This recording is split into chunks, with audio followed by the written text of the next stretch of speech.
Olá, galerinha, queridos alunos da MTI Olegário Abreu Memória de Nova Russas, nosso regional CRED 13, nosso amado estado do Ceará. Sou o professor Luizinho Correia, professor de Física. Bom, meus queridos, na aula anterior nós iniciamos o estudo da dilatação térmica. Vimos dilatação linear, que é quando um corpo é aquecido e sofre variação em uma dimensão, ou seja, no comprimento.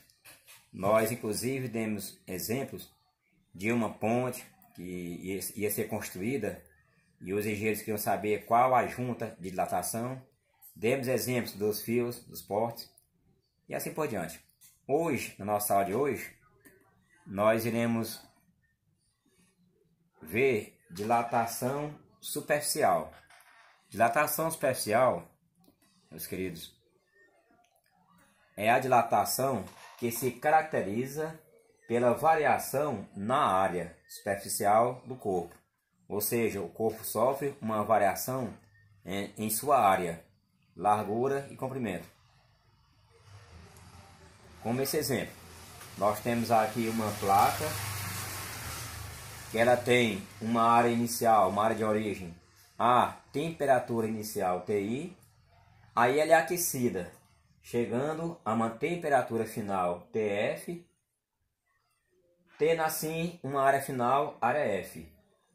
Essa parte aqui de cor diferente, um pouco mais clara, ΔA, ele representa exatamente essa dilatação superficial, ou seja, um acréscimo na área dessa placa. Então, essa dilatação é que será alvo de nosso estudo. Dilatação superficial, que é quando varia, quando aumenta a área.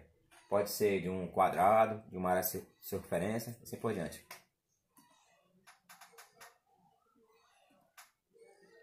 Para calcularmos a dilatação superficial, usamos a seguinte fórmula. Ela é bem parecida com a da dilatação linear. Nesse caso, ΔA, variação da área, é igual a I, seria a área inicial, a área da placa antes de ser aquecida. O beta é o coeficiente de dilatação superficial.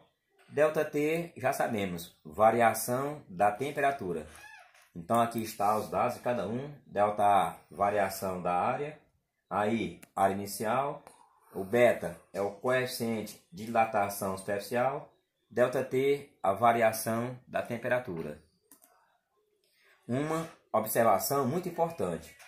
O coeficiente de dilatação superficial, que é o beta, ele equivale ao dobro do alfa, ou seja, ao dobro do coeficiente de dilatação linear. Dilatação de uma placa com furo, de furos. Ao aquecer uma chapa furada, a chapa com um furo no meio, observamos que o furo também se dilata. E a magnitude da dilatação indica que o furo se comporta como se fosse feito o mesmo material que o rodeia. Ou seja, quando for uma placa com um furo no meio, ela se dilata tanto a placa como também o furo. O furo passa a se dilatar também. Como se aqui no meio fosse o mesmo material, como se fosse de ferro, por exemplo. Vamos agora aqui a um exemplo. Imaginemos uma placa de chumbo, tem uma área de 900 cm² a 10 graus Celsius.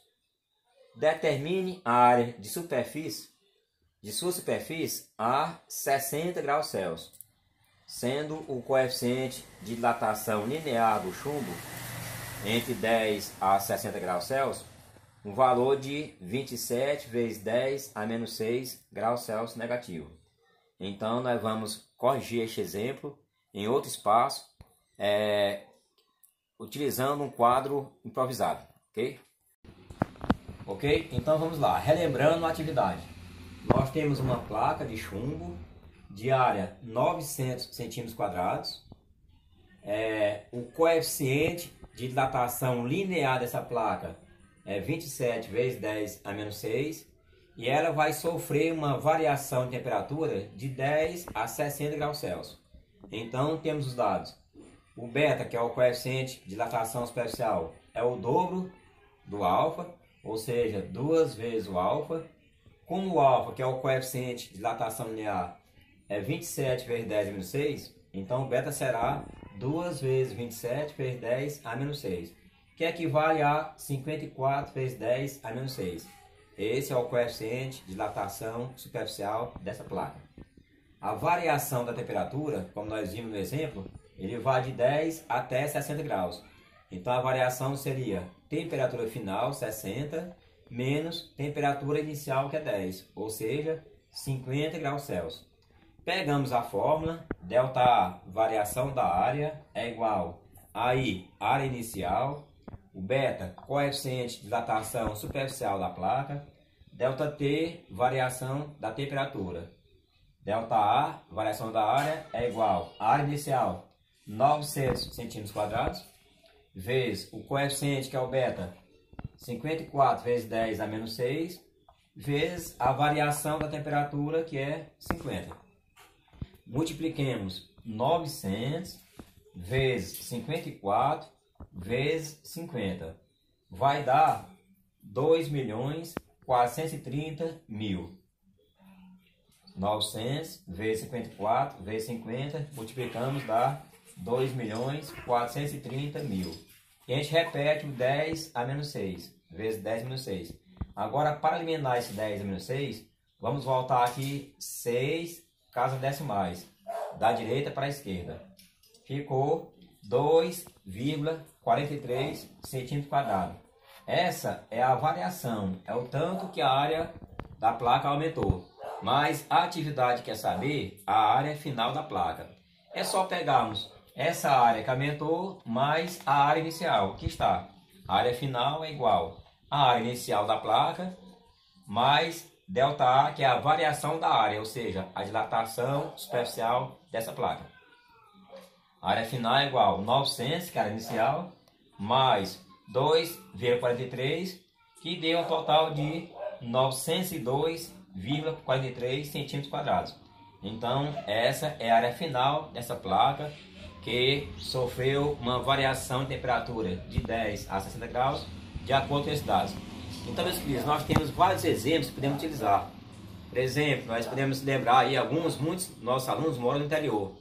Qual seria o melhor horário para puxarmos, né, um arame de uma cerca? Né, a gente fica se perguntando. O melhor horário é meio-dia, temperatura quente, porque quando a temperatura cair, quando ficar um pouco mais frio, o fio irá esticar cada vez mais, que ele vai se contrair um pouco, então a cerca fica bem eficiente, fica muito bom o trabalho. Ok? Então vamos lá para o livro de estudo, dar uma reforçada, olhar uns videoaulas, olhar um pouco um conteúdo que eu passei pelo Zap para olhar na internet e, se Deus quiser, vamos aprofundar nosso conhecimento neste assunto de dilatação superficial. Ok? Um abração a cada um de vocês.